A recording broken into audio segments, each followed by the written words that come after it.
स्वागत है आपका मेरे चैनल पर। तो आज के इस वीडियो में एक बार फिर मैं हाजिर हूँ और आपसे मुखातिब हूँ। दोस्तों, रेडियो जॉकी बनना चाहते हैं तो हमारे साथ इस वीडियो में रहिए अंत तक और इसे पूरा देखिए। दोस्तों, आज मैं आपके साथ अपनी एक स्टोरी शेयर करना चाहती हूँ कि मैंने कहाँ से शुरुआत की और कैसे शुरुआत की। तो आरजे बनने के लिए आपकी शुरुआत भी कहीं ना कहीं ज़ीरो से होगी, क्योंकि मेरी शुरुआत भी ज़ीरो से हुई और ये जो ज़ीरो है ये हमें अब तक लेकर जाता है। तो दोस्तों, मैंने अपने करियर की शुरुआत जबलपुर से की। मैं जबलपुर से हूँ। एमपी का एक शहर है, छोटा नहीं, काफ़ी बड़ा है। तो मैं जबलपुर से हूँ और जबलपुर में मैं आधारताल में रहा करती थी, जयप्रकाश नगर कॉलोनी में।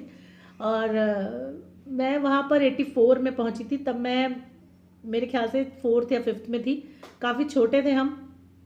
और वहाँ से मैंने अपनी पढ़ाई शुरू की। फिर मैंने अपना 12th कंप्लीट किया Satpula girls higher secondary school से, और वहाँ काफ़ी अच्छे दोस्त और सहेली मेरी बनी। एक्चुअली दोस्त तो नहीं, सहेली, क्योंकि गर्ल्स स्कूल था।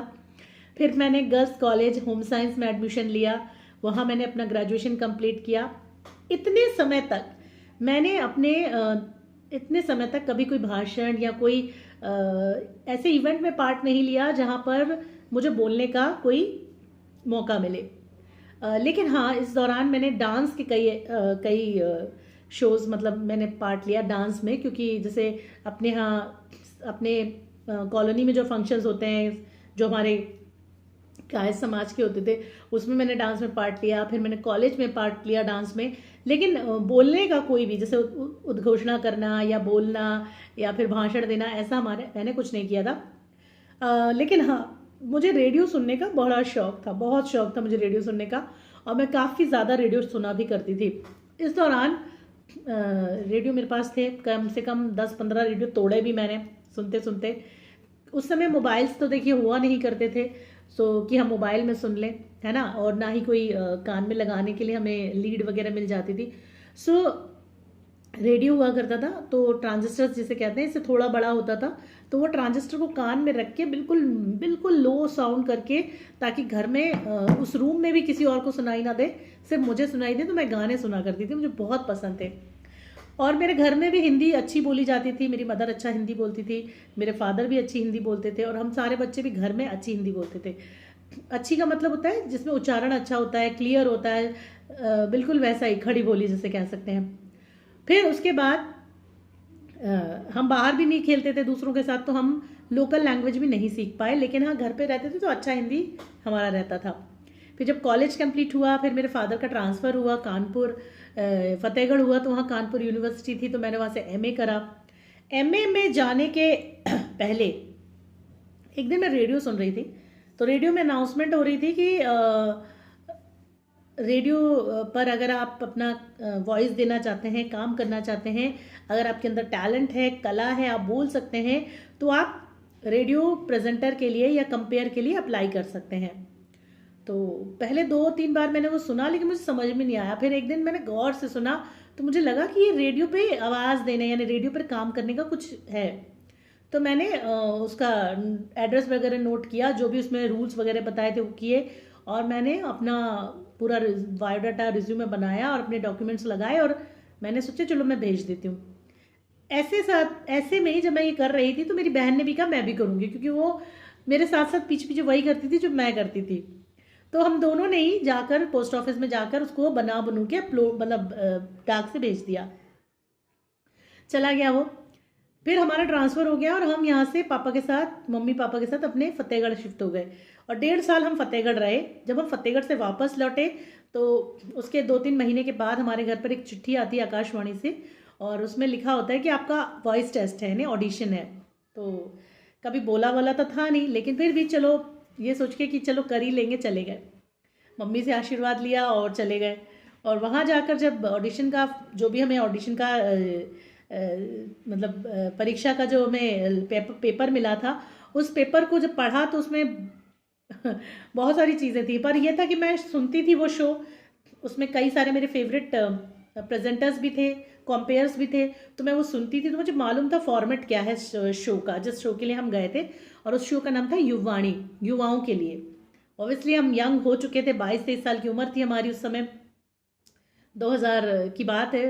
तो मैं और मेरी सिस्टर मुझसे छोटी थी, तो दोनों का हो ही गया था, लेकिन हम दोनों ग्रेजुएट तो हो ही चुके थे। मैं एमए भी कर चुकी थी, वो ग्रेजुएट हो चुकी थी, मैं एमए कर चुकी थी।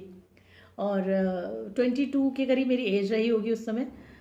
तो ऑडिशन का वो जो पेपर था वो देखा, जो जो फॉर्मेट समझ में आया वो तो तैयार कर लिया, रिटर्न वाला रिटर्न में कर लिया, और जो ऑडिशन वाला था, ऑडिशन वाला भी जैसे वर्ड्स थे उसमें टफ टफ इंग्लिश के वर्ड थे, हिंदी के वर्ड्स थे, इंग्लिश के वर्ड्स थे, और उर्दू के उसमें कुछ वर्ड्स थे, वो तैयार कर लिए, कुछ पापा से पूछ लिए, कुछ इधर उधर पूछ लिए, कुछ अपने तैयार किया, और जब ऑडिशन दिया वो चलो ऑडिशन दिया, मैंने दिया, मेरी सिस्टर ने दिया, और करीब करीब 500 लोग आए थे वहाँ पे, और चले आए ऑडिशन देकर।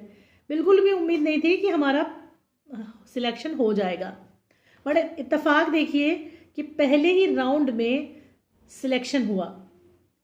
सिर्फ मेरा नहीं बल्कि मेरी बहन का भी हुआ, यानी हम दोनों एक साथ सिलेक्ट हुए। हमारी आवाज़, हमारा उच्चारण उन्हें इतना पसंद आया कि हम दोनों को एक साथ सिलेक्ट कर लिया। तो 15 ही लोग सिलेक्ट हुए थे। कमाल की बात है कि उस 500 में सिर्फ 15 लोग सिलेक्ट हुए थे, जिसमें मैं और मेरी बहन दोनों ही शामिल थे। और बस फिर उसके बाद जो हमारा रेडियो के साथ सफ़र शुरू हुआ, आकाशवाणी जबलपुर से शुरू हुआ। हमने वहाँ बहुत कुछ सीखा, स्क्रिप्टिंग सीखी, शोज सीखे, गीतों भरी कहानी, है ना, अंदाज़े बयां जो कि गज़लों का शो था, और गानों के बारे में डिटेल्स, और बहुत सारी चीज़ें हमने वहाँ सीखी। और वहाँ पे हमारे टाइम में अगर मैं बात करूँ तो ब्लैक कलर के रिकॉर्ड्स चला करते थे, गानों की सीडीज़ या फिर गानों के टेप रिकॉर्डर्स मिला करते थे, जो आजकल जो सीडी प्लेयर में चलती हैं वो मिले करते थे। और कुछ कंप्यूटराइज नहीं था, पूरी एक म्यूज़िक लाइब्रेरी अलग थी, बहुत सारा था वहाँ पे। अच्छा, शुरू में नया नया था तो हमें टॉपिक मिलता था, है ना, कोई भी टॉपिक मिलता था, जैसे यातायात के नियमों का पालन कैसे करें। तो शुरू के 5 मिनट युवाणी में, हमारे जबलपुर में अगर हम बात करें, युवाणी शाम को 5:15 बजे शुरू होता था और शाम के 6 बजे तक चलता था। तो 5:15 पे जब शुरू होता था चैनल स्टेशन, जब शुरू होता था तो अनाउंसर आते थे, अनाउंसर करते थे, नमस्कार, इतनी फ्रिक्वेंसी पर आप सुन रहे हैं आकाशवाणी का जबलपुर केंद्र, और अब वक्त हुआ है युवाओं के कार्यक्रम युवाणी का। तो यहाँ से ये कर दिया उन्होंने, और फैडर दे दिया, और हमें जोड़ दिया। 2 लोग साथ लगते थे। अब वो उस टॉपिक पर बात करते थे, वो जो भी टॉपिक हो सकता है, पर्टिकुलर डे वाइज भी हो सकता था, कुछ भी हो सकता था, वो टॉपिक वहीं से मिलता था। तो उस पर दोनों लोग अपनी डिस्कशन लिख कर लाते थे, तुम ये बोलना, मैं ये बोलूँगा, ऐसे करके लड़का लड़की या लड़की लड़की जो भी होते थे वो करते थे। और उसके बाद बीच बीच में गाने बजते थे। किसी ख़ास दिन की बात करूं तो कभी गीतों भरी कहानी जाता था, तो कभी अंदाज़े बयां जाया करता था, शायद फ्राइडे या गुरुवार के दिन अंदाज़े बयां जाया करता था। तो बहुत साल हो गए जबलपुर स्टेशन छोड़े हुए। तो इस तरह से शुरुआत हुई, और 2000 से लेके 2006-5 तक मैं और मेरी बहन दोनों ने आकाशवाणी जबलपुर में किया, शोज़ किए, 6 शो हम कर लेते थे। और काफ़ी इंटरेस्टिंग सफ़र था। आकाशवाणी के सदर में है, पीछे की तरफ है जाके, तो वहाँ पर हम जाते थे, और काफ़ी इंटरेस्टिंग और मज़ेदार सफ़र था हमारा ये। उसके बाद फिर मेरे पापा का ट्रांसफ़र दिल्ली हुआ, हम दिल्ली आए। इसी दौरान, हाँ, इससे पहले ही इसी दौरान आकाशवाणी जबलपुर के अंदर ही इंदिरा गांधी का एक रेडियो खुला था, इग्नू का, उसमें भी हमने पार्ट लिया। पर उसमें हम ज़्यादा दिन कर नहीं पाए क्योंकि फिर शिफ्ट ही हो गए दिल्ली, तो उसमें भी हमने 10-12 ड्यूटी की होंगी।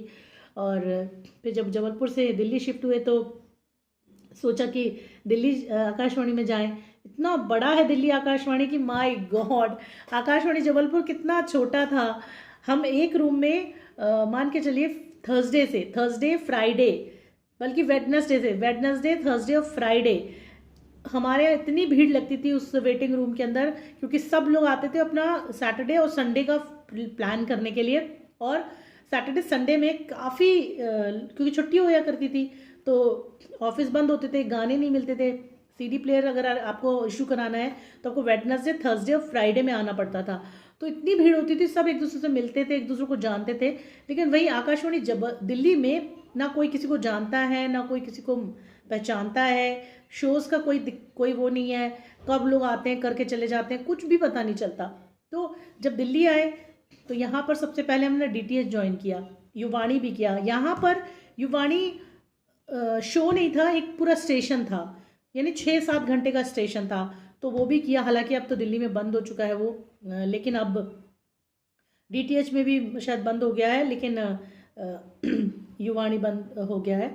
और एफएम गोल्ड और रेनबो ये दो बच्चे हैं, लेकिन शायद एफएम गोल्ड भी इस वक्त बंद ही चल रहा है। तो मैंने 2000 से रेडियो ज्वाइन किया, 2005 तक मैं जबलपुर रही, फिर 2008 में मैंने गोल्ड ज्वाइन किया, एफएम गोल्ड। 8 से लेके मैंने 2019 के दिसंबर तक मैंने गोल्ड भी किया। उसके बाद आपको पता ही है कोरोना शुरू हुआ, तो कोरोना के बाद जो बंद होना शुरू हुआ, तो गोल्ड अभी भी बंद ही चल रहा है। तो ये था मेरा सफ़र।